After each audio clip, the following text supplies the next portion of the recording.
ആദ്യത്തെ 20 നമ്മൾ കഴിഞ്ഞ വീഡിയോകളിൽ നോക്കിക്കഴിഞ്ഞിരുന്നു. ഇനി നമുക്ക് അടുത്ത 10 ഡിസ്കസ് ചെയ്യാം.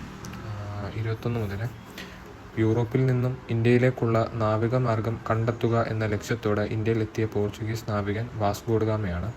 ഝാൻസി റാണി വീരമൃത്യു വരിച്ച വർഷം 1858. ഏത് ഗവർണർ ജനറലിൻ്റെ കാലത്താണ് ബനാറസ് ഉടമ്പടി ഒപ്പുവെച്ചത്? Warren Hastings. ഇന്ത്യയുടെ മതസാമൂഹിക പരിഷ്കരണ രംഗത്ത് ഏറ്റവും കൂടുതൽ സംഭാവന അർപ്പിച്ച പ്രസ്ഥാനം ബ്രഹ്മസമാജമാണ്. ഏത് വർഷമാണ് ആത്മീയസഭ രൂപീകരിച്ചത്? 1815.